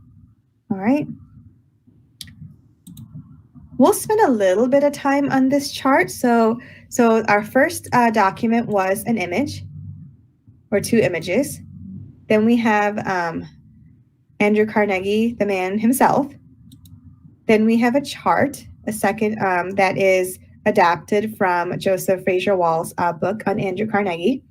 And then document D is going to be a political cartoon, which we'll look at in just a second. So again, educators, feel free to do other things with this document besides answering just the questions, right? I typically ask my kids to do certain things when they get to a document, just so they don't rely on those text-dependent questions. One of the first things I ask them to do is use the text box tool and jot down their essential question, just to remind them why they're here, right? You have a job to do. Okay, let's make sure you focus, that kind of thing. Right? I remind my students to read around the documents because they're notorious for skipping it, right? The fact that there's a note down here on the Carnegie Corporation, right? And its debt assets, and the fact that the foundation is still giving out money. So let's look at that note. The fact that it's going mostly to education, right? So it's kind of an important note. I also want them to pay attention to the fact that this particular list is a partial list. This is not everything. So this is just part of the picture. Again, who's the source, right? That kind of thing. I also like to have my kids highlight important evidence and connect it back to their compelling question. So again, they have 2 buckets, right? They have the fact that he's a hero and the fact maybe that he's not a hero. So I might even color code it for my kids. And I might say, is there any evidence here that supports the fact that he could be considered a hero? If so, let's highlight that in green. And maybe my students might say, Let's look at this document real quick. Right, just right here, the fact that he was giving away all this money to the University of Scotland, right? I mean, that's fantastic. He's really into education. Maybe another student might say, okay, well, that's great, but like, does he really need to have a lake named after him? That seems a little frivolous. Again, it just depends on the student's opinion, right? But there's a way students to look at, the buckets give the students a lens to look at this document through. Is there anything in here for each bucket? That kind of thing. So once again, ladies and gentlemen, any other ideas that you have, you're masters at your skill, you know your kids, you have a lot of great ideas. Feel free to incorporate those in to our materials, right? We are not a script, right? We just want to help educators help kids by providing you a lesson. But the way you teach it, that's totally up to you. And you can absolutely modify our lessons as well. Okay. So that's that document. By the way, sometimes this highlighting palette, this freehand tool is a little confusing. To get rid of it, you have to click on Stop Drawing. And you probably have noticed that you can change the width of the pen. So I like to use the thinner line to do any kind of writing, but I like to use the thicker line with the transparency level at low or at high, to do any kind of highlighting. So just an FYI. And to erase, you click on the eraser, click on the line, and it's gone. Okay. All right. So let's just look at the last document very fast. So we're here, and you'll notice that there's a square here. So I put this there. There's a political cartoon here from 1892 that was on the Saturday Globe, and there is a annotation tool up here that is a square. It can be transparent or it can be completely solid. Educators always ask, how do you use this? I like to use it to cover up an image so we can maybe focus on a part of the image at a time. Typically, if I'm doing this particular cartoon with educators or kids, I might have them just start off by looking at just this side of the image.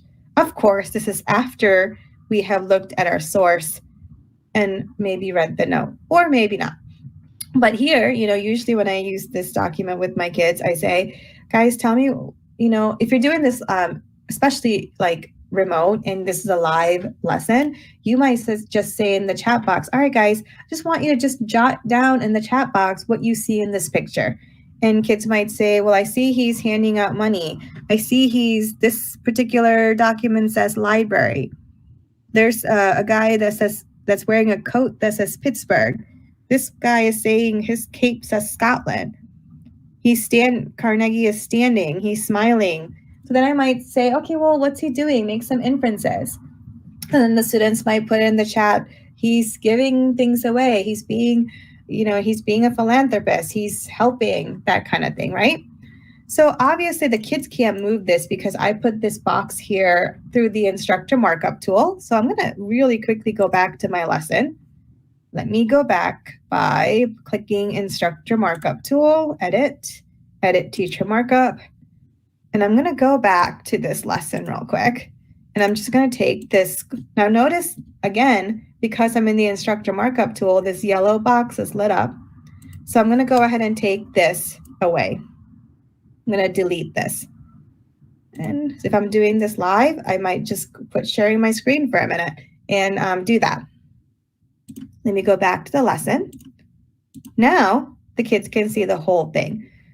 I might put another box back here just real quickly just to cover this side up. And now I might say, okay, well, let's look at this side. What's happening here, right? And kids might say, look, he's reducing wages, right? His face, his demeanor has changed. You have a guy here. He might be considered a worker. might have them make some inferences. Then we might look at the whole picture at the same time, right? And then we might answer the questions, and we, again, just have a conversation about this political cartoon, right? What's the main idea, right? What is this author trying to say? What claim is this particular source making about Andrew Carnegie? And the kids might say, I think this source is saying that he is maybe two-faced, right? He is a philanthropist, yes, but he's not treating his workers greatly, right? It's kind of like a bad Robin Hood. He's stealing from the poor or to give to the rich, or to give to the poor. I don't know. I'm just talking here right now. But, the kids will look at this political cartoon. They'll be able to make some claims through some close analysis. Fun document. So that, ladies and gentlemen, is step 4, right? They looked at 4 documents, 4 very different documents. And by the end, they would have tons of information for both sides, right? Evidence for why he is a hero or evidence for why he's not a hero. And that is step 4. You could stop the lesson right here as far as when it comes to DBQ online platform. And you could say, all right, guys, here's the Flipgrid code. Log on and make a 90-second video and communicate your claim verbally, right? Tell me if you think Andrew Carnegie is a hero, why or why not. Make sure you provide evidence from the document, and you call it a day, right? You can still use that same performance-based rubric to grade their claims. Done. Or you can choose to write the essay. If you choose to write the essay, then you will be getting into step 5 and 6 of the DBQ method, which is preparing to write, which is step 5, and writing, which is step 6.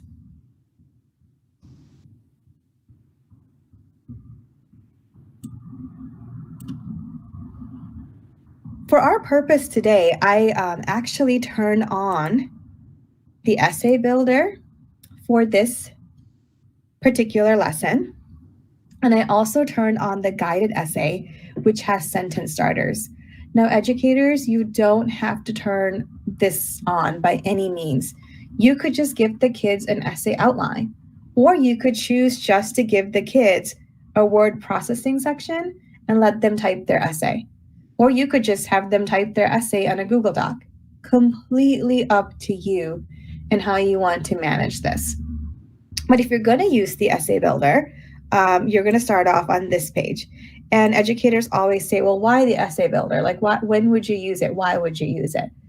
You might use it for 2 reasons. First, your kids are not confident at writing. They don't know how to start, and they really need to be taught the structure of a well-developed essay. Second, you might have a couple kids in your classroom who just need a little help getting started. You might just turn it on for them. Typically, I'll use an essay builder maybe for the first couple DBQs, and after that, it's up to the students if they want to use it. Some students stay with it. Others, they're like, you know what, this is just, I get it, I'm good. I'm just going to go type my essay. Completely up to you. If you use the essay builder, though, you start off at this page. This combines the bucketing and the chicken foot that you saw earlier. What I love about this, though, is everything that the students have done so far, they can refer to right here on the right-hand part of the screen. So if I click on document C, I can go and see all the work that I've done, right? If I answer the question, I can refer to it really quickly. I love this for the kid who loses all their work, right? Like I have kids whose document C's in their locker, one's in their backpack. Like the one who loses their work, everything's in one spot. They can go back and look at the background essay, that kind of thing. You can also, again, tell them how many big ideas or body paragraphs you want. So for this DBQ, I said I want 2 reasons for your position so they can eliminate a bucket with just 1 click. So what they would do first is they would tell me the reasons for their decision. So at this point, they have to take a position, right? Is Andrew Carnegie, based on his philanthropy, is he a hero or not? So let me be devil's advocate and say he wasn't. So this student might say he was not a hero, or he should not be considered a hero because his spending was selfish. I don't know, I'm making stuff up. Maybe another student might say he is not, or the same student might say he was not a hero because he didn't treat his workers great. Right? So they have the big ideas plan. So what they might do next is they would drop the documents into the bucket that supports that idea. Maybe I'll use document A, the fact that he fixed up this castle. Does he really need a castle? I don't know. But counter argument is he has the money. Why not?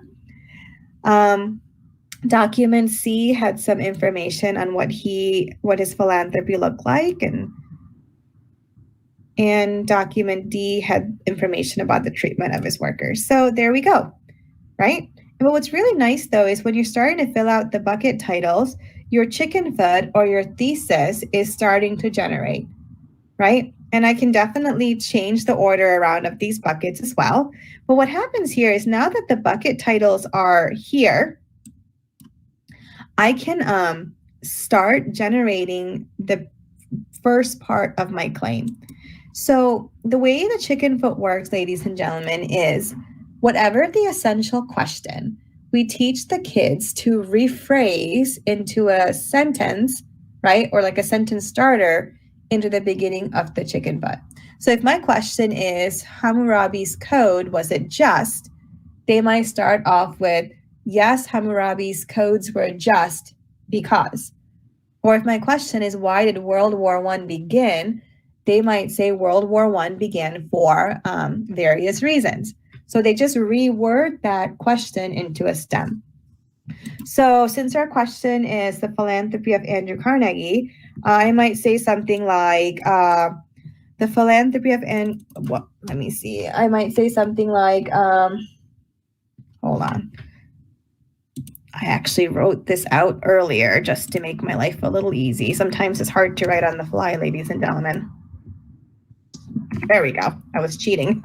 So maybe my claim started off with, although Andrew Carnegie's philanthropy was vast in scale, he should not be considered a hero because, and we can, add some words here, because of his selfish spending and the treatment of his workers. And that's a very, very clear claim, right?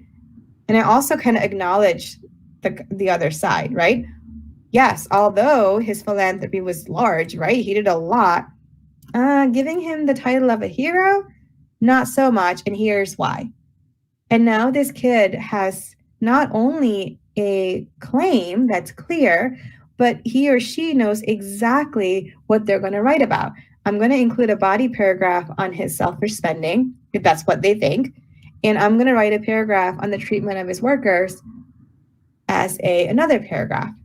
So they are now ready to write their essay. So it's just, again, the essay builder just really helps the kids take this essay writing step by step, and again, makes it an interactive process. Once they're done with this page, they're going to go ahead and go to the next section where, now notice again, ladies and gentlemen, now things are organized differently. With each bucket that we developed, the documents that supports that bucket's main idea are now in that bucket, right? So they know exactly which documents they have to refer to. So what they might do here is they might go back and look at those documents and jot down the evidence that they want to use in their body paragraphs, right? Select the best evidence. So they're not quote bombing you to death with like 25 sentences from one passage, right? Maybe they choose 3 or 4 pieces of evidence that they're going to use in that body paragraph. Once they do that, they're going to go into their outline. Now, once again, this is not a traditional outline. I turn on the guided essay, which gives them even sentence starters if they need it. So let's just look at one body paragraph here real quick. If the students want to use one of our sentence starters, they can. So I can even copy it over and I can just kind of modify it. Andrew Carnegie was not a hero is not a hero because he did not treat his workers, not treat his workers great, or something like that, right? And then here's my next section. So I'm teaching the kids, look, a good body paragraph for evidence-based essay should have a subclaim, then it should have supporting evidence. So one piece of evidence that supports this reason is, if I want to use that sentence starter, is that he reduced his workers' wages.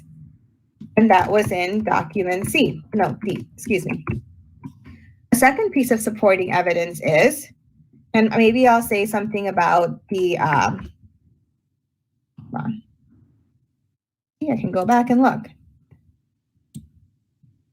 We talked about the Homestead Steel Strike, right? Maybe we can have a sentence in there about the steel evidence is the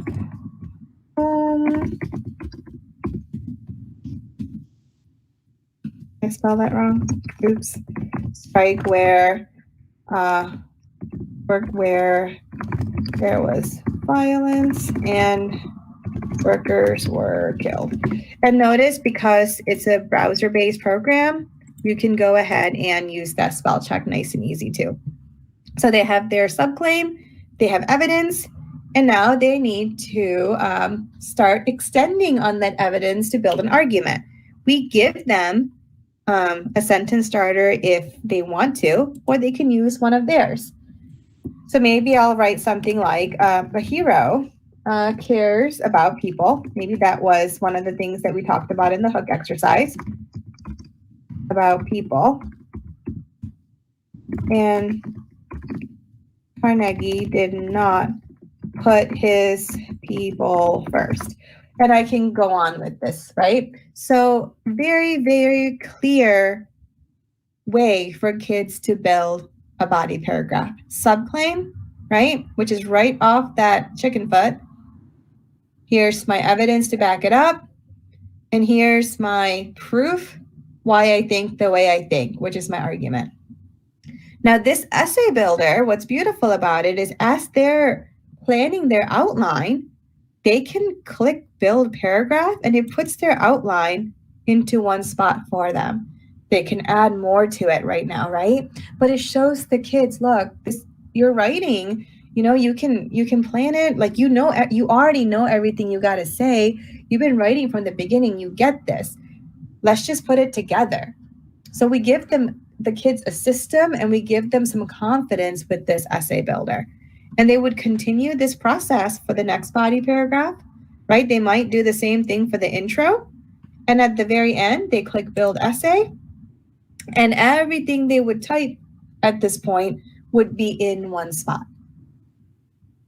And at this point, the student can send this directly to the teacher, right? Because everything can be looked at on the online platform, which we'll get into. Or I can export it.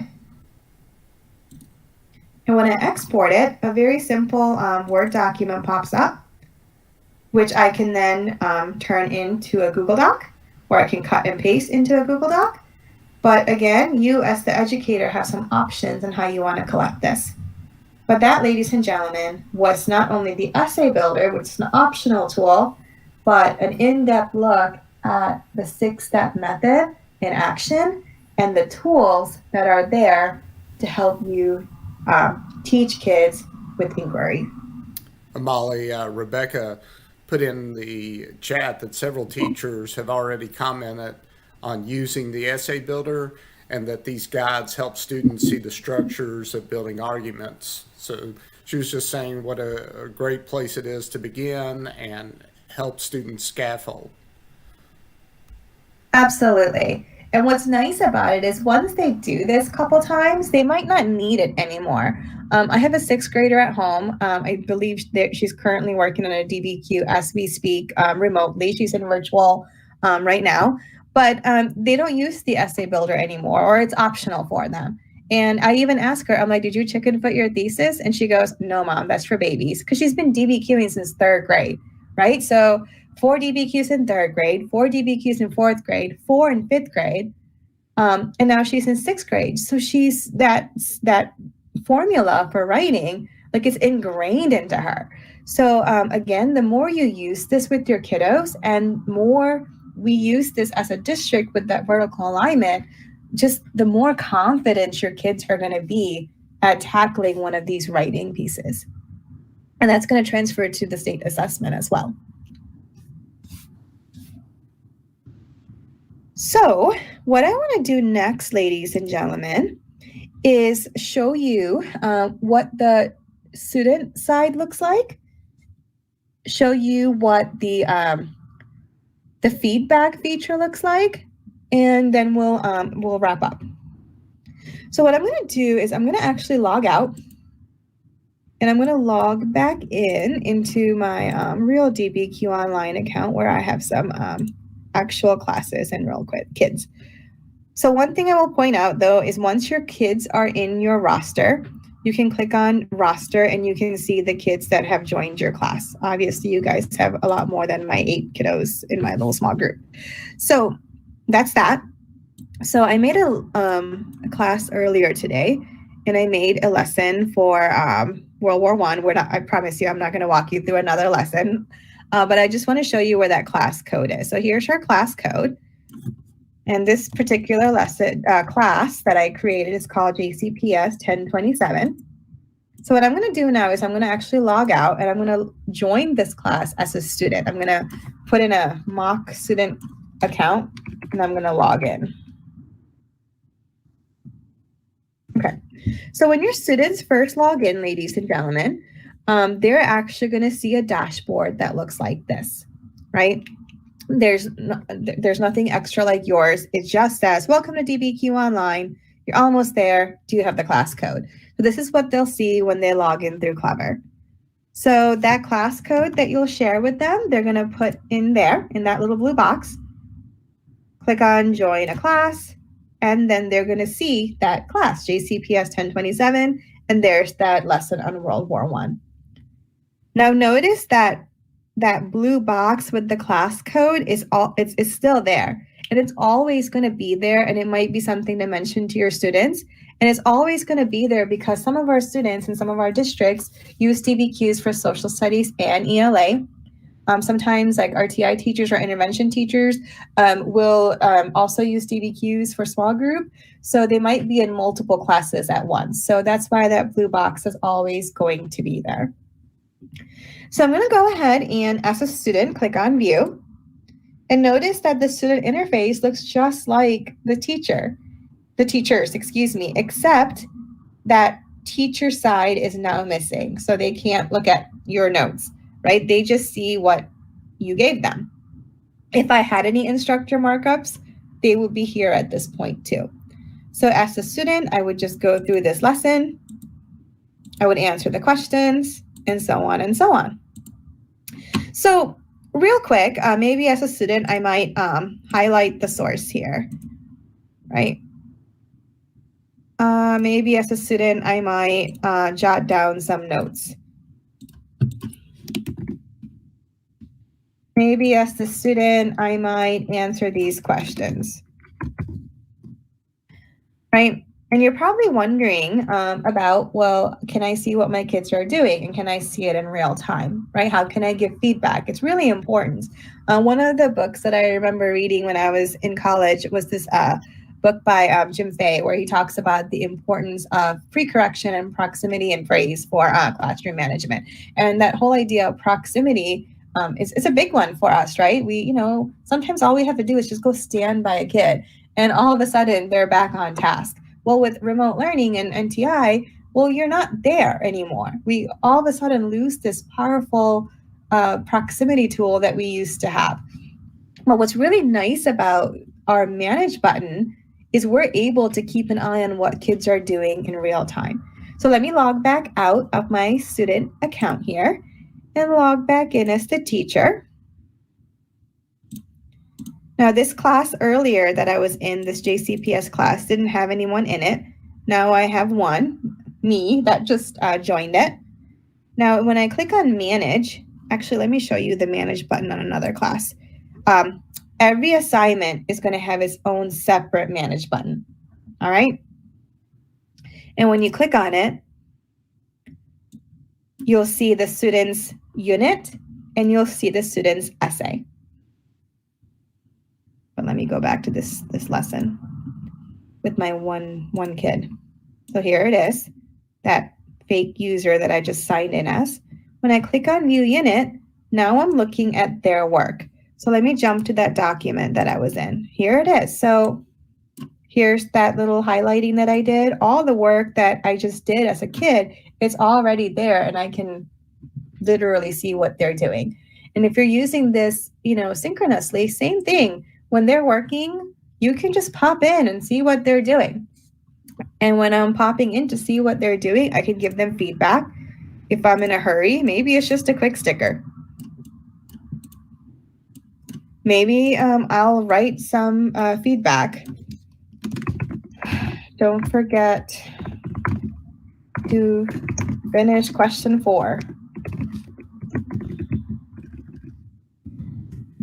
Also, with DBQ Online, you can preload the things that we most frequently say into the platform, into what we call custom comments, right? So one of the things I'm always telling my kids is source your document, right? This kid highlighted it, but I don't see any information about the source. So just with that simple drop down, I can add some more, I could add some feedback without having to type it because I preloaded it. And I can, if I had multiple students, I can mark this one done and move on to the next kid. So it's that quick. I'll show you a video in just a little bit that goes a little bit more in depth into the manage feature. But notice right here in custom comments, you can go ahead and add comments. It comes with some comments already preloaded. You can edit them, delete them, add your own. It's up to you. So let me log back in as that student that I had just logged in as. Hope this was the right one. I think it was. Now, this particular student, if I go back to that particular page, all that the comments that I put there, it's right there, right? It has the teacher's name on it.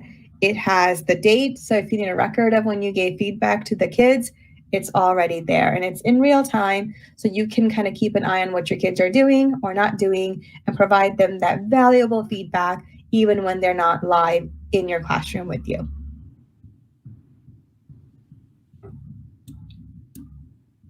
Again, if the student is a little distracted by all the feedback and they need that white space back to work, they can go to layers and they can shut the feedback off. They can never delete it, but they can get their white space back to, make margin notes and whatnot. So that, ladies and gentlemen, is a really in-depth look at the DBQ platform itself. So we're kind of towards the end, getting towards the end of our training. What I want to show you next is part of this whole third section of our, I kind of did 3 and 4 together, looking at a DBQ and customizing assignments. But what I want to do next is show you a video to look at the manage button a little bit closer, especially when you're looking at the essay, because I don't have real students who are working live on an essay. So let me just show you this quick clip. Hey there. In this video, Rebecca and I are going to demonstrate how to use our dynamic interactive feedback tools. Whether you're home grading, working in a distance learning situation, or you're in class, we think they'll be a big help. Okay, so to start, you'll see we have 2 kinds of feedback, unit feedback and essay feedback. The unit feedback focuses on students' work leading up to, but not including the essay. Their reading of the background essay, their document analyses, their bucketing and chicken footing, and their outlining. The essay feedback button only views and allows you to comment on the final essay. you'll see that we've preloaded a bunch of comments. You can remove these, you can edit and rewrite them, or you can add and save your own comments. This way, you don't have to retype the same comment every time it arises. We've also preloaded stickers. When your students have completed a step and you're ready to provide feedback, go to your class. Find the assignment and click on Manage. That puts you in the Manage page. You'll see the assignment title, the number of students, and down here, each student listed individually. For her Texas history class, Ms. Beltran has assigned a unit on Sam Houston. Right away, she wants to see how well her students understand the background essay and the driving question that they'll be answering. She starts with her student Ani, clicking on View Unit and then the background essay page. Responding to Ani's work, she can now type her own comments, use the preloaded custom comments, and attach stickers as she sees fit.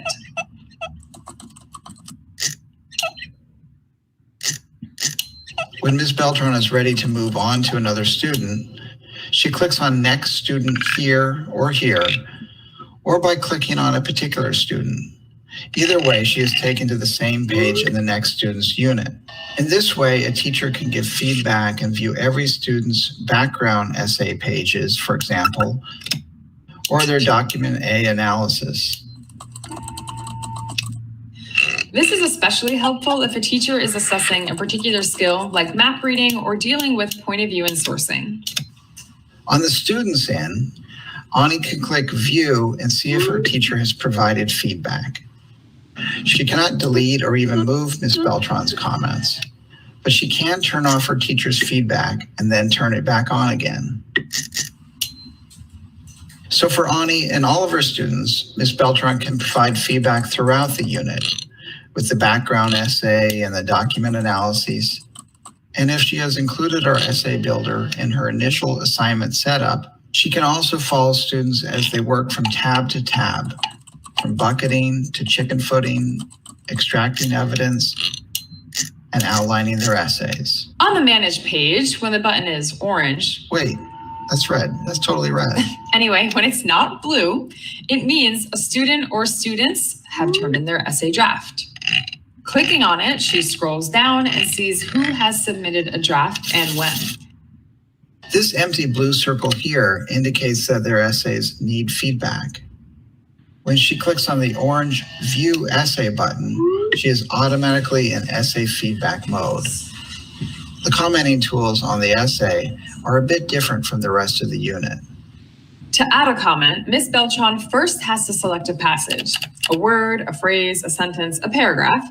Then she clicks Add Comment, and a comment box opens up on the right. She can either type her comment or use one of the preloaded comments. Either way, these can be color-coded. Ms. Beltran likes to give each comment its own color to help students more easily track them. When she's done commenting on a student's draft, she can either click Feedback Complete or Send to Student. With the first, the students won't get her feedback until Ms. Beltran goes to the Manage page and clicks Send All Essay Feedback. Doing it this way allows Ms. Beltran to return her feedback to all of her students at the same time.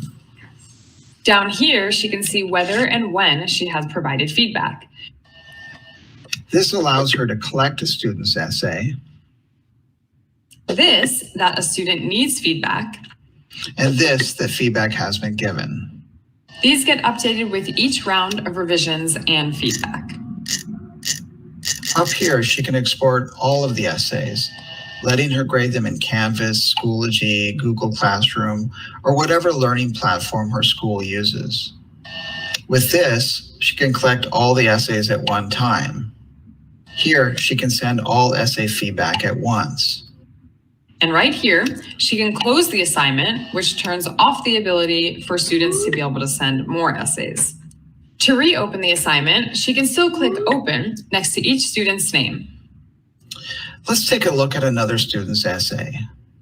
This is Sophie's first draft, and Ms. Beltran wants to give her feedback so Sophie can make revisions before submitting the essay for her final grade.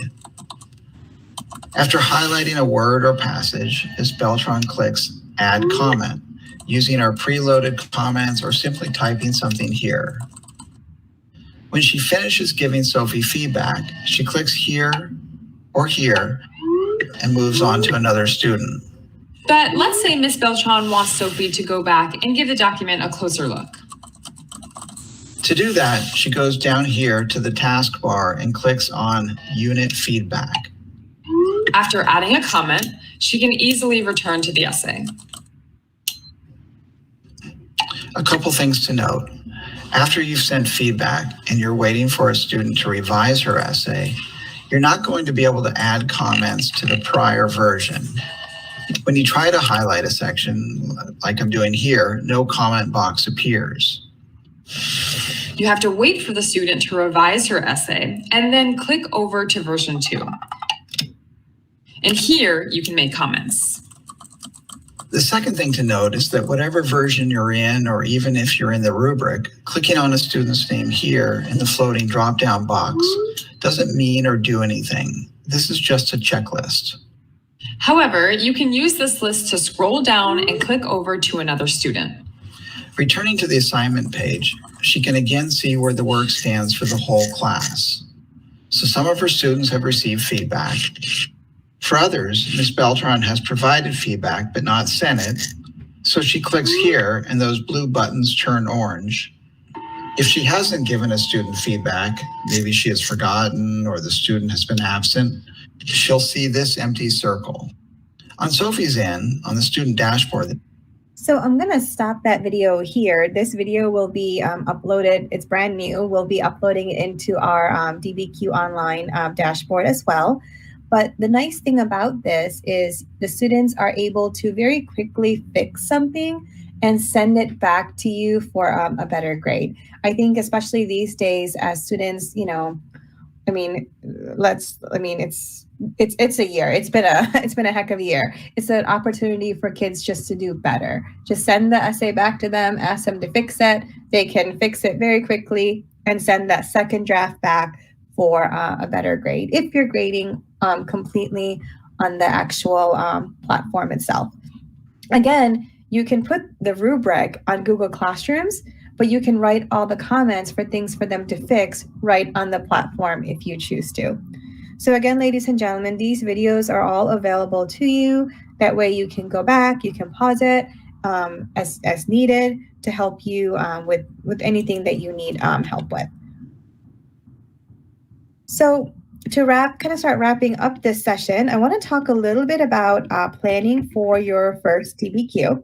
I kind of modeled my thought process when I was creating and customizing the lessons earlier, but this might be a useful slide for you as you plan for your first lesson. Again, the first thing would be to create your class, right? And again, consider how you're going to share that class code, whether it's sharing it to your Google Classroom and then reiterating again, maybe during a live session. When you create your first DBQ assignment, you want to think about the ease. It might not be a giant long assignment at first. It might be just something real simple, just 2 documents, right? And it might be the enhanced version. So again, kind of keep those things in mind. Do I want to give the EV version or the CV version? How many sources do I want to give? Maybe just 2 for the first DBQ. Are there any additional supports I want to turn on, like the audio? What instructor markups am I going to put on these pages to help my kids, right? Which pages are going to be done synchronously versus asynchronously? And what direction should I put in there? Or what tips and hints should I put in there to make them more successful? What's my end task, right? Am I writing an essay? Maybe I'm not. Maybe it's a discussion board. Maybe it's a Flipgrid. Maybe, I don't know, maybe they're posting something somewhere else, or maybe it's just one paragraph they're writing in Google Classrooms on a Google Doc.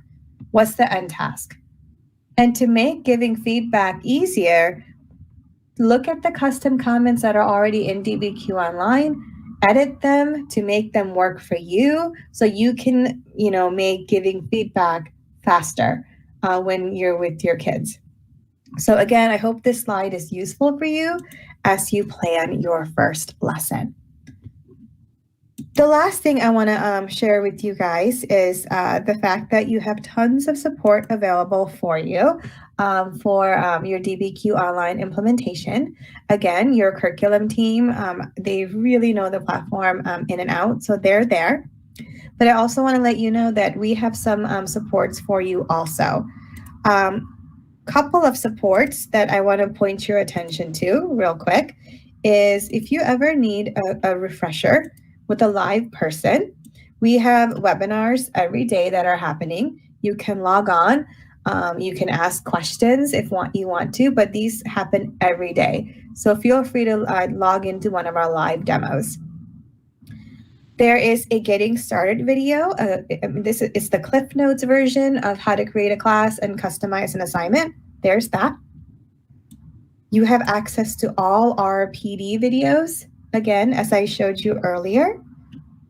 And lastly, you have a support section. If you click on this, it does open up in a new tab. And here you can send a ticket to our support team or email us.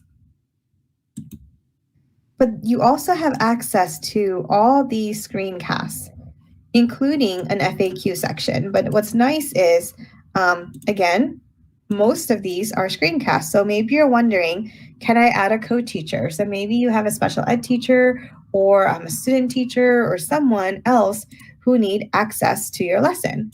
And you just simply hit play. Can I add another teacher to my class? Okay, so you've created a class and perhaps have a couple of assignments. Click here on Secondary Instructor. Next, click Invite Instructor.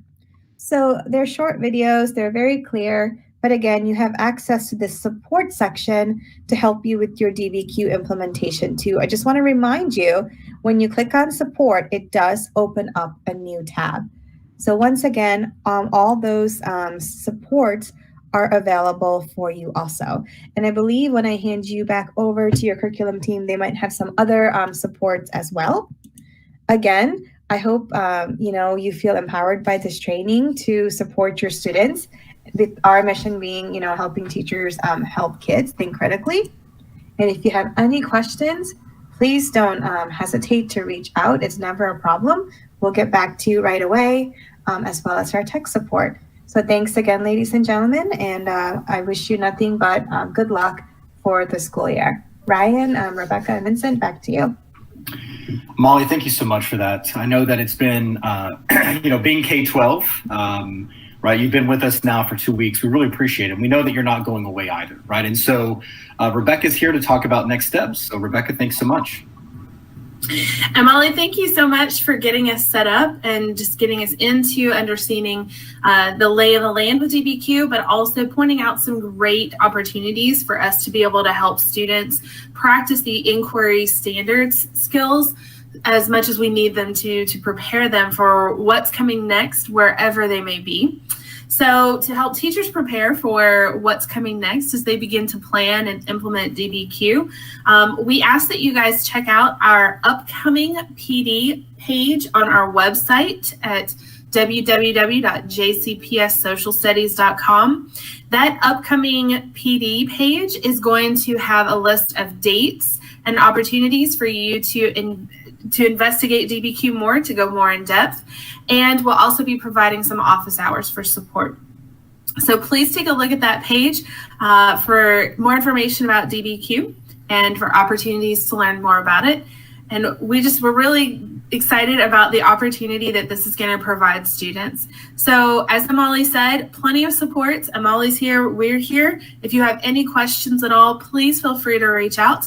We want to help you provide the best success opportunities for your students as possible.